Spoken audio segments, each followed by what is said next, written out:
Hello, good morning student. आशा करती हूँ कि आप सब लोग अच्छे से होंगे अपने घर पे। आज मैं पिछले वीडियो में मैं आपको फर्स्ट लेसन पढ़ाई थी, आज मैं आपको लेसन 2 पढ़ा रही हूँ, स्टार्ट कर रही हूँ। मैं एकता मिश्रा, लिटिल फ्लावर स्कूल से। यहाँ lesson 2, class second, Hindi second.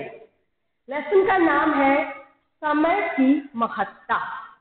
समय का महत्व, हर मनुष्य के जीवन में समय का क्या महत्व होता है ये तो आप लोग बहुत अच्छी तरह से जानते होंगे। उसी समय का महत्व को जानकर हमारे स्कूल में ये ऑनलाइन वीडियोस भी स्टार्ट हुए हैं। तो सबसे पहले ये हम बता रहे हैं कि इस पाठ में ये समय के और स्वास्थ्य की ही रत्न है, इसके बारे में बताया गया है कि जो हमारा समय है वो हमारे लिए कितना ही मूल्यवान है, हमारे लिए बहुत सभी धन से ये बहुत ही महत्वपूर्ण है। इन दोनों मूल धन से बड़ा है, समय सबसे अधिक मूल्यवान है। ये तो आप सबको पता होगा कि टाइम की क्या वैल्यू होती है, बहुत ही महत्वपूर्ण होता है। एक कहानी के माध्यम से इसको पढ़ाया गया है। जो कहानी आज हम पढ़ेंगे आप लोग भी इसको पढ़िए और बुक में, ये आपकी निहारिका पुस्तक है, देखिए हिंदी निहारिका, समय की महत्ता, लेसन 2। ठीक है, पढ़ेंगे, आप ध्यान से सुनिए। एक राजा था, उसका नाम रत्नाकर था। वह हमेशा रत्न एकत्र करता रहता था। उसे जहां कहीं से हीरा, मोती, मणि, पन्ना, नीलम, पुखराज या कोई भी रत्न मिलता था वहां से ले आता था। एक राजा था जिसका नाम क्या था, रत्नाकर। वह हमेशा क्या करता था, बहुत से धन, बहुत ही धन का शौकीन होगा, जो बहुत धन को कहीं से भी मिलता था वो अपने घर में उसे लेके आता और वहां लाता रखता था। उसने महल के नीचे एक तरखाना बनाया था। तरखाने में ही खजाना था। वह उसी में से सभी प्रकार के रत्न सजा कर रखा करता था। उसका इतना शौक था कि वो कहीं से भी धन लेकर आता था और अपने घर में उसको सजा कर रखता था। एक तहखाना रखा हुआ था। तहखाना क्या होता है, जमीन के नीचे लोग पहले के बहुत छुपा जमीन के नीचे एक कमरा बनवा देते थे जो गुप्त रूप से होता था राजा महाराजाओं, जिसमें खजाना रखा जाता था। एकत्र करना का मतलब होता है इकट्ठा करना, तो रखता था। वह उसी में सभी प्रकार के रत्न को रखता था। वह रोज रात को सैर के बहाने तहखाने में घुस जाता और अपने रत्नों को देखता और खुश होता। इतना शौकीन था कि रत्नों को देखकर और वो बहुत खुश होता था। जब मेहमान राजा उसके यहाँ आते तब वो उन्हें भी रात को चुपचाप वहीं ले जाता। राजा उन्हें खजाना दिखाकर पूछता, वैन्या क्या इससे मूल्यवान रत्न किसी और के पास भी है? वो इतना शौकीन था कि जब भी उससे मिलने के लिए उसके घर पे जो मेहमान आते, तो लोग गोपनीय रखते हैं, तो मेहमान आते हैं तो नहीं दिखाते, लेकिन वो शौकीन बहुत था। वो उन मेहमानों को अपने गुप्त स्थान पर ले जाता और उन्हें दिखाता अपने घमंड में या जो भी है शौकीन में, और कहता कि या इससे भी मूल्यवान रत्न कहीं है। मेहमान राजा कहते, अरे इतना बड़ा खजाना, इतने मूल्यवान रत्न संसार में किसी और के पास नहीं देखे हैं। यह सुनकर उसकी खुशी का ठिकाना न रहता। वह अपना जो उसकी प्रशंसा करते उस पर बहुत खुश होता था। तो वो राजाओं से पूछता था और राजा उससे कहते थे कि नहीं, इससे ज्यादा रत्न कहीं नहीं है, तो वो बहुत खुश होता था। उसकी खुशी का कोई ठिकाना ही नहीं रहता था। कुछ मेहमान चकित होते, कुछ खुश होते और कुछ तो मन ही मन ईर्ष्या करते जब उसके रत्नों को देखेंगे। ऐसे स्वाभाविक है, बहुत मनुष्य सब है कि किसी की उन्नति को किसी आगे बढ़ते हैं, अगर हम उससे कम हैं, बहुत लोगों की, ये मनुष्य की प्रकृति है। कोई कितना भी करे, कुछ लोग हैं जो देख के दूसरों की ईर्ष्या करते हैं और कुछ लोग खुश होते हैं, तो ये मनुष्य में होता है। एक बार राजा के यहाँ एक महात्मा पधारे। उसी के घर में एक महात्मा आए। दिन भर उन्होंने राजा रानी को उपदेश दिया। रात को राजा उन्हें भी अपने खजाने में ले गया। जो महात्मा थे वो महात्मा तो खजानों से, धन से बहुत दूर होते हैं। उनका केवल एक यही उद्देश्य होता है, समाज में ज्ञान प्रकाशित करना। महात्मा होते हैं, उनका नाम ही साधु, जो साधु होते हैं उनको हम महात्मा कहते हैं, वही है महात्मा। तो वो धन क्या होता है, मोह क्या होता है, उस सब चीजों से बहुत दूर होते हैं। वो समाज में केवल शिक्षा को और ज्ञान को और भगवान की, प्रभु की महत्ता को बताते हैं और परोपकार करते हैं, लोगों को उपदेश देते हैं, उपदेश दिया करते। और फिर उनको वो ले गया, उनको भी, और उस खजाने में दिखाया। उसने बड़े चाव से, चाव में क्या होता है, शौक, शौक से महात्मा को सभी रत्न दिखाए।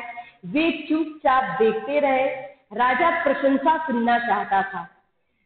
जभी वो महात्मा थे वो धन को, उसके रत्नों को चुपचाप देखे, लेकिन राजा क्या था, सभी राजा जो आते थे उसकी प्रशंसा करते थे। तो वो सोचा कि क्यों नहीं, ये महात्मा भी हमारी प्रशंसा कर रहे हैं। तो वो अपनी प्रशंसा का क्या होता है, अपनी बड़ाई सुनने के लिए बहुत ही परेशान था। महात्मा जी कुछ नहीं बोले, लेकिन महात्मा जी ने एक शब्द भी नहीं बोला। राजा बहुत परेशान हुआ।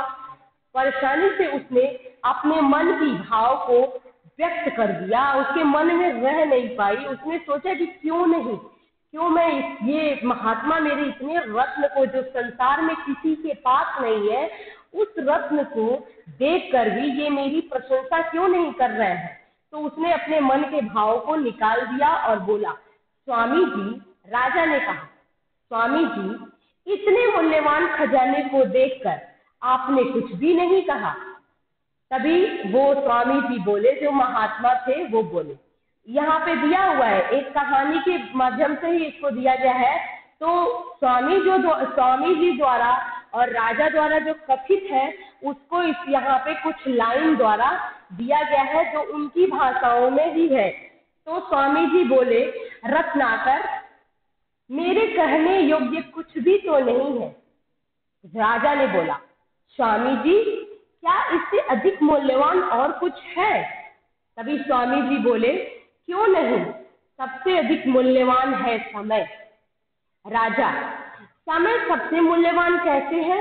उसने तभी प्रश्न पूछा। अब ये इन दोनों में, स्वामी जी और राजा ने, दोनों लोगों में ये वाद विवाद हो रही है। राजा, समय सबसे मूल्यवान कैसे है? स्वामी जी, रत्नाकर, यदि आपका पुत्र बीमार हो जाए तो उसे ठीक करवाने के लिए क्या आप रत्न बेच देंगे? राजा ने कहा, अवश्य। स्वामी जी बोले, इसका मतलब स्वास्थ्य इस रत्नों से ज्यादा मूल्यवान है। रत्न देकर शायद स्वास्थ्य मिल जाए, लेकिन बीते समय को तो सब कुछ देकर भी नहीं लौटाया जा सकता। इसलिए समय ही सबसे अधिक मूल्यवान है। समय से अधिक मूल्यवान कुछ नहीं है। स्वामी जी ने बहुत अच्छे तरीके से उस राजा को समझाया कि राजन, अगर आपका पुत्र बीमार हो जाए, अगर आप बीमार हो जाए, तो आप क्या करते हैं कि हॉस्पिटल में जाएंगे, अस्पताल में जाएंगे और अपने पास जो भी रत्न है आपके, जो इकट्ठा किए हैं, उसको कुछ भी देकर, नहीं होगा तो किसी से मांग कर भी अपने स्वास्थ्य की पहले रक्षा करेंगे, उसके बचाएंगे। तो उन्होंने बहुत अच्छे से समझाया। तो उसने कहा कि हाँ, मैं दे दूंगा अपना रत्न, तब तो स्वास्थ्य सबसे अच्छा मूल्यवान हो गया। लेकिन कितना भी रत्न देकर, कितना भी धन दौलत कुछ भी आप दे दीजिए, लेकिन आपका जो बीत गया मूल्यवान समय, जो बीत जाता है, जो कोई भी समय जो बीत जाता है, उसको फिर वापस नहीं लाया जा सकता है। जबकि एक कुछ धन देकर हमारी जान बचाई जा सकती है। राजा समय का मूल्य समझ गया और तभी वो राजा के दिमाग खुल गया और वो समय के मूल्य को समझ लिया। उसने स्वामी जी के चरण पकड़ लिए और रत्न एकत्र करना छोड़ दिया। उसकी बुद्धि खुल गई और जो मोह था, संसार में उसको रत्न से वो उसके रत्न को इकट्ठा करना उसने छोड़ दिया। उसके बाद वह अपना समय जनता की सेवा में लगाने लगा और अपना सारा कीमती समय वो अपने यश को प्राप्त करना चाहिए। धन को प्राप्त करना ठीक है, हमें धन भी प्राप्त करना चाहिए, लेकिन उसके साथ साथ हमें यश, कीर्ति और लोगों का परोपकार करना चाहिए, क्योंकि मरने के बाद हमारा वही चीज होता है जो हमारे जाने के बाद भी लोग हमें याद करते हैं। जनता की सेवा में लगाने लगा। बच्चों याद रखो, समय सबसे अधिक मूल्यवान है, इसे कभी बेकार मत जाने दो, इसका सदुपयोग करो। हमेशा समय बहुत ही मूल्यवान है, इसका सदुपयोग करना चाहिए, कभी भी इसे बेकार नहीं जाने देना चाहिए। ये आपका पाठ है जिसकी मैंने आपको पढ़ा दिया, समय की महत्ता। और इसके बाद मैं आपसे इसी पाठ के कुछ शब्द अर्थ हैं जिसको आपको लिखवाऊंगी और आप इसमें पाठ में उस शब्द अर्थ को लिखने के लिए दूंगी जो आप लिखेंगे अपने कॉपी में। शब्द अर्थ यहाँ पे ये है, शब्द अर्थ।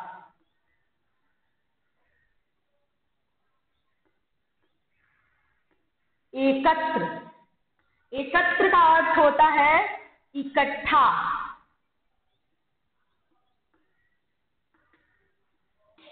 इकट्ठा। खजाना, खजाना का अर्थ होता है कोष। मूल्यवान,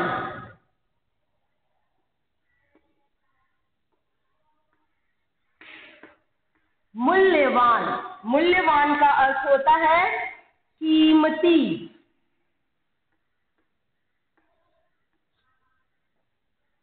के बाद है आपका चकित। चकित का अर्थ होता है हैरान।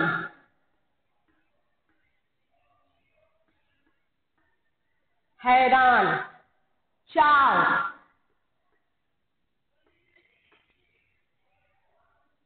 शौक,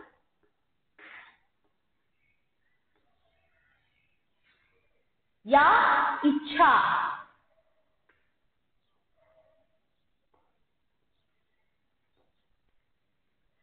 स्वास्थ्य,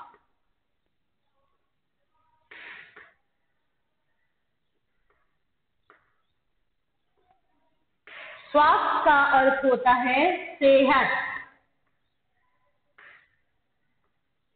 तो बच्चों मैं इस लेसन से आपको कुछ शब्द अर्थ दी हूँ, इसको आप लिखेंगे अपने कॉपी में और याद करेंगे। ऐसे और भी शब्द अर्थ हैं जैसे बेकार, बेकार, अनुपयोगी,